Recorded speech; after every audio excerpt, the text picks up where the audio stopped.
Hey everybody, how's it going? Today we're going to be looking at the Spyderco Smock. This is a collaboration between Spyderco and Kevin Smock. Kevin Smock is a custom knife maker who has some very unique designs, as you can tell just by looking at this knife. This knife stands out because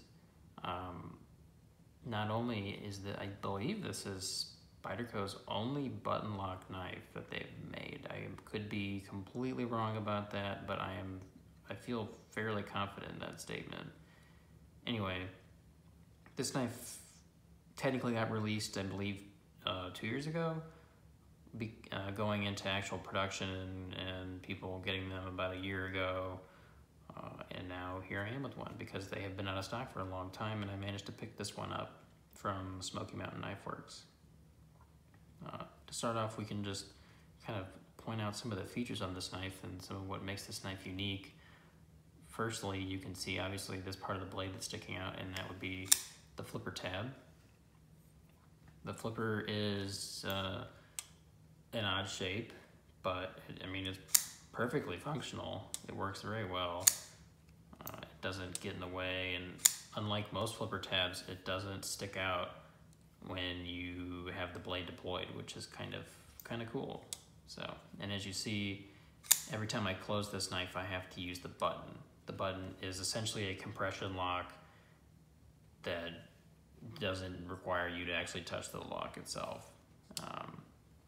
On a side note, Blades We Love, who actually made these scales for my Paramilitary 2, they are making scales that have a button lock for the Paramilitary 2, and it works essentially.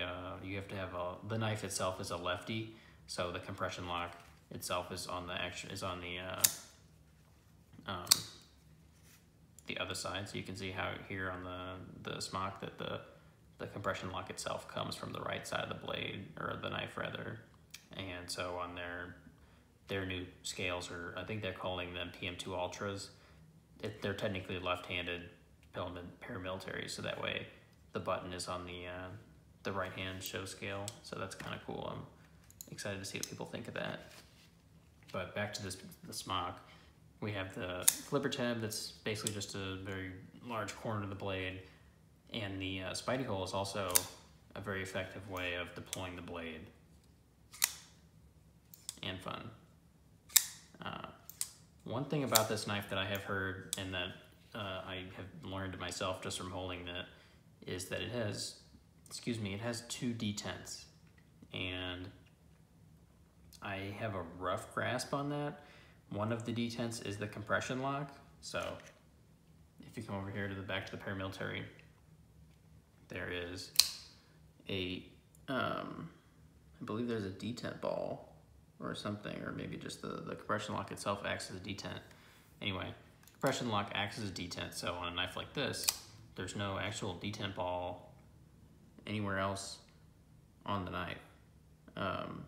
It's just the compression lock itself, and this is the same way. The compression lock acts as a detent, but because it's a flipper, there's also a physical detent ball. You can't see it, but it's in between the knife and the scales, so it makes it kind of prohibits the knife from being as smooth as it could be. So if you don't have the compression lock, like if I'm not pushing the compression lock, it is very difficult to close this knife really one-handed. But as long as the compression lock is depressed, it goes down, but it's still not very smooth, nor would I say hydraulic even. It's just kind of rough.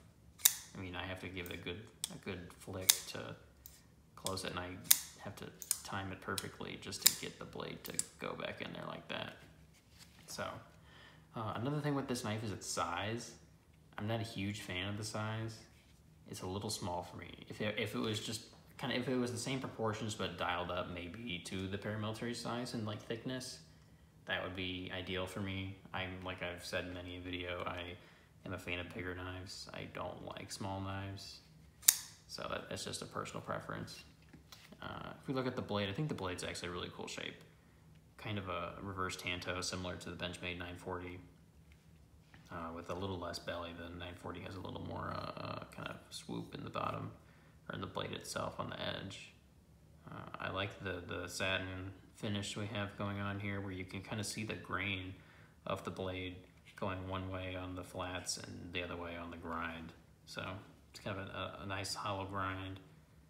You can see Kevin Smock's logo right there. And this particular model is made in their Taichung factory. And as I've mentioned in, I think the Python and Spidey Chef video, Taichung is known to have some rough edges or kind of sharp edges. The Python is made in, shoot, I don't know what the Python is made off the top of my head, but I don't think it's in Taiwan. But the Smock here and the Chef are both made in Taichung, and the edges of the spine of the blade as well as the Spidey hole are a little sharp. Not like uncomfortably so, but definitely a noticeable factor. Actually, I can pull out the Smock right now and see. Or not the Smock, sorry, the Python. Python. Oh, the Python is made in Taichung. Look at that. Anyway, but yeah, I remember now, because people were happy that they had made the Python and all the edges are very kind of smooth around, and especially the Spidey hole. So people were kind of hoping that was a sign of the future direction they were going to move. But the Smock, I guess, is not all the way there. This definitely is nowhere near as bad as my Spidey Chef. My Spidey Chef, every time I would open it, like shavings from my fingernails would just fly. It would just grate them down because it was so sharp. But construction-wise, I think this is G10 carbon fiber. I don't know if it actually has any carbon fiber in it. It feels a lot like G10, so I couldn't tell you the exact makeup of that. I got some nice speed holes here. Do have, I imagine, stainless steel liners, typical pocket clip, and normal construction and hardware. I have seen a lot of people with aftermarket scales, particularly my Carta ones, some carbon fiber, and I think they look amazing. If I was keeping this knife, I might invest in a pair of those, but I am gonna actually return this guy to smoke him out to ensure that I get my money back exactly. I would try and sell it on the secondary, but these aren't like to the point where I could get more than what I paid. So to just maximize the money I get back, I'm just gonna return it. I haven't used it, so it's all good. Ergonomics, it's pretty comfortable. You can see there's a nice finger groove right here that you can use with some good heavy jimping on the back. You can also choke up thanks to the choil.